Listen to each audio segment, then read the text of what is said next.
Welcome to Jyotish Tirtha Vidyapeeth. Hey there, and welcome. Let's talk about something really interesting today.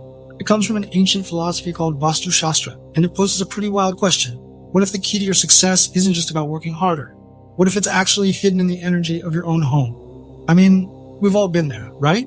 You're putting in all the hours, you're doing everything you're supposed to do, but your goals just feel so far away. It can really feel like your luck has just run out. But what if the solution is way closer than you think? Like, what if it's literally inside your own four walls? Alright, so let's get into it. The lens we're going to be looking through today is Vastu Shastra. Now, this is an ancient philosophy, and it sees your home as, well, not just a bunch of bricks, but as a living, breathing energy field. The idea is that different parts of your house actually control different parts of your life, everything from your money to your social life. So, here's what we're going to cover. First, we'll get a handle on this hidden energy. Then, we're taking a tour of your home's four main directions: north, east, south, and west. We'll see what they do and how to fix them if they're out of whack. And finally, we'll pull it all together. Right? Let's get started.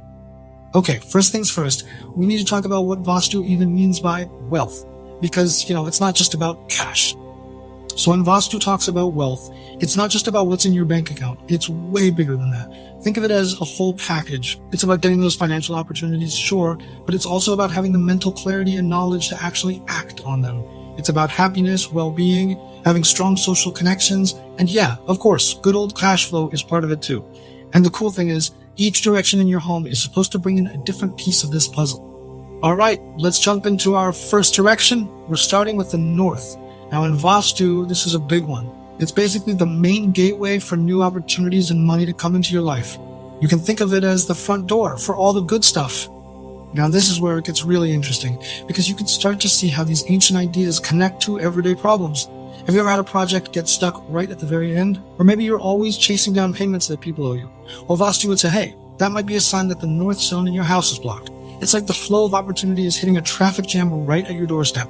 So how do you unjam it? The fixes are actually pretty simple and symbolic.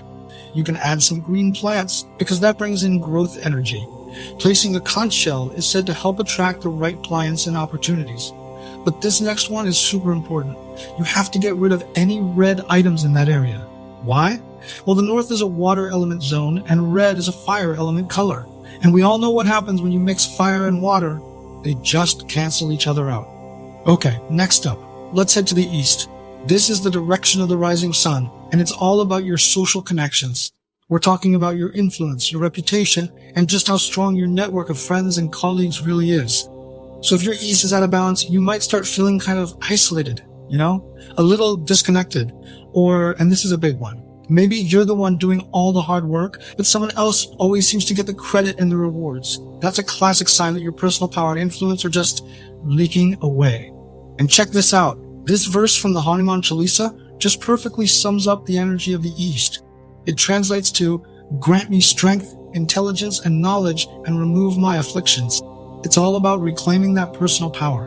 And what's really cool is that the verse itself is seen as a powerful fix. So, to boost this zone, you could literally just frame that verse to bring its energy into your home. A picture of Ram Darbar is also said to really pump up your social influence. And a little pro tip, if you're hitting roadblocks with any kind of government stuff or official paperwork, a brass sun symbol is supposed to help clear things up. Alright, let's keep moving. We're heading south now. In the south, this direction is a total powerhouse. It's about your fame and your reputation for sure. But it's also about discipline, consistency, and, this is huge, your ability to actually relax and recharge your batteries. The signs of an imbalanced south. I bet these are going to sound familiar to a lot of us.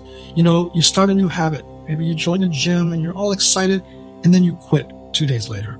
Or you just feel tired all the time, no matter how much you sleep.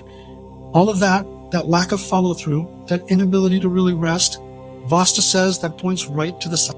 So what do you do about it? Well, placing a red elephant so it's facing the center of your home can supposedly boost your focus.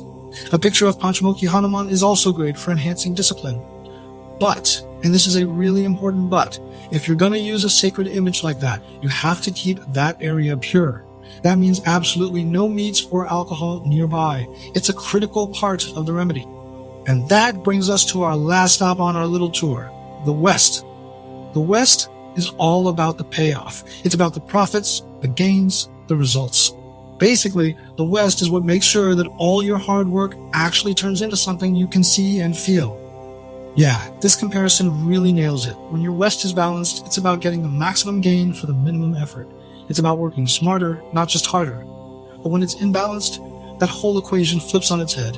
You end up putting in all this effort just for, well, barely anything in return. It's incredibly frustrating. So what does that look like in the real world? Well, maybe your kids are studying for hours and hours, but their grades just aren't showing it. Or maybe it's you, and you find yourself just wasting hours scrolling on your phone or binge watching shows with nothing to show for it at the end of the day. It's that classic feeling of your effort just not converting into results. And the fixes for the West are pretty cool too. A brass deer is said to help you hit your goals and make your desires a reality.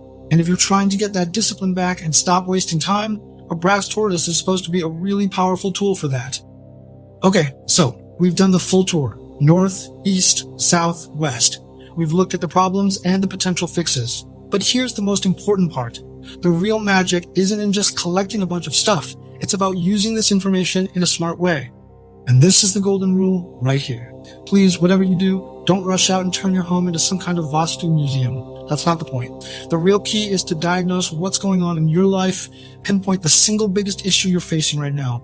Is it a lack of opportunities? Feeling isolated? Can't stick to anything? Whatever it is, find the direction that matches that problem and start there. Just one thing at a time. So that really brings us to the final question, and it's for you. After going on this little journey through your home's energy, which direction is calling out to you? Which one made you go, that sounds familiar? Which part of your home might be holding the key to the balance you've been looking for? Because figuring that out, well, that could be the first step toward a really big change.